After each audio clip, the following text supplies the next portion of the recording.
Sad scenes indeed.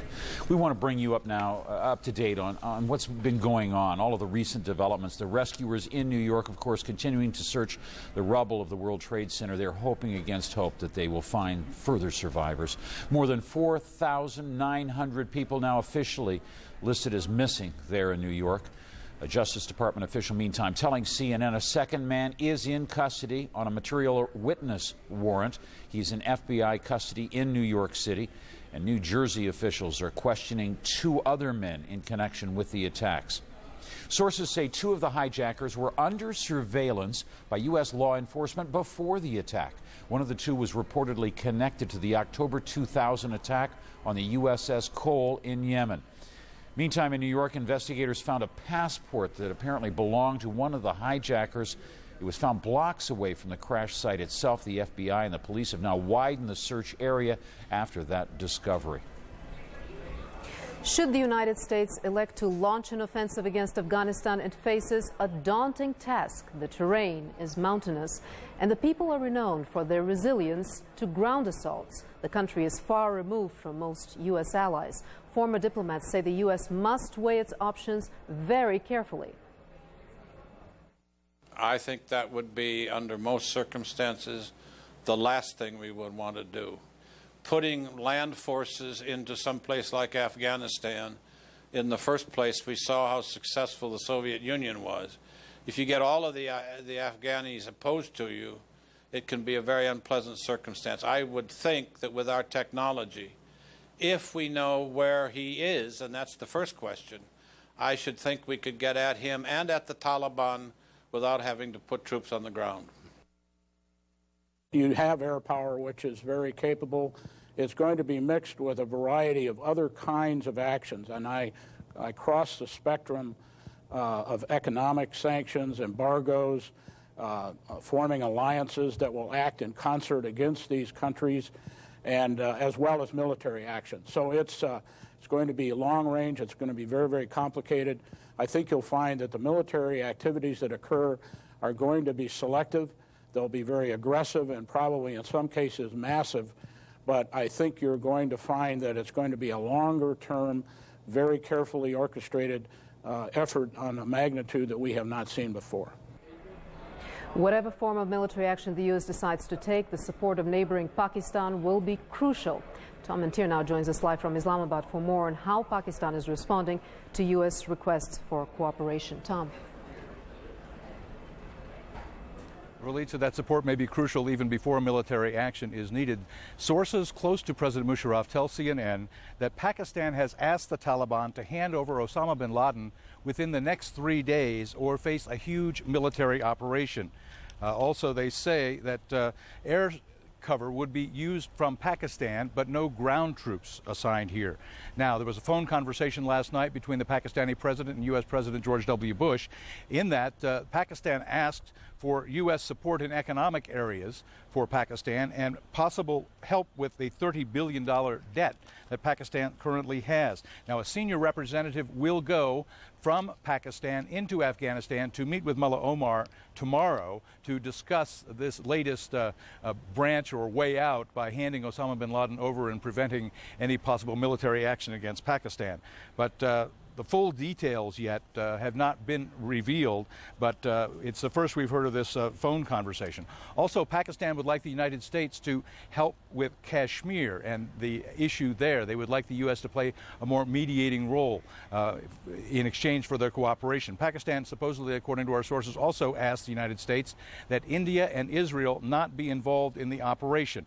One thing is clear out of these meetings that the president is having, supposedly not to allow any of the land in Pakistan to be used. Now, if it's a helicopter-borne assault, it may present some difficulty because these need a base of operations close by. Where that might be, if it couldn't be on Pakistani soil, would really make it difficult. Now, according to our sources close to the president, Osama bin Laden holds the key to war or no war in this region. So this word going into the Taliban in the next 24 hours to hand over Osama bin Laden or face the huge military operation may be the way out without a military strike.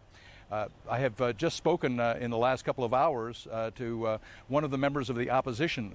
Imran Khan was a very famous, world-famous cricketer, but now he is a politician, and he says the Pakistani president is faced with some difficult decisions. The majority of Pakistanis would have liked to have stayed out of this. It's a no-win situation for them because once they get involved, which they have, and if the air bases are used, which there's every possibility now, that means war against Taliban. And war against Taliban means that we have almost a 1,400-mile border with Afghanistan. We have 1 million refugees, Afghan refugees in Pakistan. We have religious groups that have supported the Taliban. And we have an element in Pakistan which will immediately turn against the United States. That is a concern for many here in Pakistan, what the support for the United States may mean on the ground across this country. There will be meetings at the President's office until late tonight as he takes members of the media, public opinion makers, politicians, and religious leaders into his confidence to try to spell out to them the reasons for the cooperation with the United States in the effort to bring Osama bin Laden out into justice. So if there is a military operation, it will come after possibly a last diplomatic olive branch being sent to the Taliban to turn over Osama bin Laden in the next 3 days, or face some type of huge military operation against the Taliban, against Afghanistan, and against Osama bin Laden. Ralitza? So, Tom, how likely is Pakistan's leadership to gain support after this statement that they have made, support from religious leaders who are very influential, support from those in the military who oppose supporting the United States? Well, it depends on what is seen as Pakistan getting in return for its level of cooperation with the United States in any possible military action. If the lifting of economic sanctions is part of the package, if debt relief, if help with economic areas, it is something that the government here in Pakistan can sell to the people as a reason for offering assistance to improve the situation for the everyday Pakistani. It is going to be a difficult sell because there are people in this country who definitely not only support the Taliban, but some support Osama bin Laden and what he does. So the difficulty is going to be into presenting his point and bringing the public into his confidence, which we expect him to do publicly, possibly in the next 24 to 48 hours. Right now, the meetings are a consensus gathering operation at the President's office with leaders of opinion. Tom, what is the likelihood that Afghanistan will hand over Osama bin Laden? Well, the Taliban has made it quite clear that that is not an option they want to consider or even would consider. So this meeting with the high Pakistani official tomorrow in Kandahar with Mullah Omar is an important one, because this may be one of the last messages that Pakistan is able to make with the Taliban. The lines of communications have been open for the last few days. They apparently will remain open for the next 3 days, with Pakistan sending the ultimatum to the Taliban to turn over Osama bin Laden within 3 days or face a massive military strike. Tom and Tyr, thank you very much. Jim? Well, Ralitza, we're learning now that Mullah Omar, the Afghan leader, is at this hour calling some of the mullahs, some of the clerics to Kabul in order to devise, if you will, a plan of how they would resist any U.S. attack. Clearly, they have not said that they would release or they would turn over Osama bin Laden to the U.S. or anyone else for that matter. And as David Ensor tells us, for the U.S., there's a consideration that Osama bin Laden, his apparatus, simply isn't that visible a target. An angry and determined president is promising action. We will find those who did it. We will smoke them out of their holes. But if Osama bin Laden is the culprit, revenge against him or against his hosts, the Afghan Taliban government, will not be easy. Cruise missiles fired in 1998 missed bin Laden and may only have strengthened his image. Even if bin Laden is killed, many analysts say that would not stop terrorism by his followers. I would want to destroy as much of bin Laden as possible. I'm simply saying that's like picking a wart off your neck or something. That doesn't do much. That's a very superficial blow against this kind of capability. To get rid of one man or to launch any kind of revenge attack isn't going to help. Revenge alone is not an answer. There has to be a complete eradication and elimination of all the training camps. But bombing alone would not likely achieve that. And there are indications those terrorist training camps in Afghanistan are today largely empty. Much of bin Laden's support is across the border in Pakistan, in the area around Peshawar. One reason the promise by Pakistani President Musharraf to help the U.S. against the terrorists could be crucial. I especially want to thank the President and people of Pakistan for the support that they have offered and their willingness to assist us in whatever might be required in that part of the world as we determine who these perpetrators are. But can Musharraf convince his military and intelligence services to stop their long and active support for the Taliban? Pakistan is supplying fuel, funding, infrastructure, training, arms, and administrative help to the Taliban. Without the Pakistani lifeline, the Taliban would not survive. Senior administration officials warn none of this is going to be easy or quick, and that the United States cannot do it alone. It could, in fact, take years, analysts say, of political, economic, and military effort before Americans can overcome their newfound fear of mass terrorism on U.S. soil. We're talking about a war, and it's a campaign. And in a campaign, there are going to be a lot of battles. We're going to win some of these battles. We're going to lose some of these battles. There are going to be more civilian casualties on both sides. More Americans will die. Before it is over, many analysts say it could even require U.S. ground troops in the region.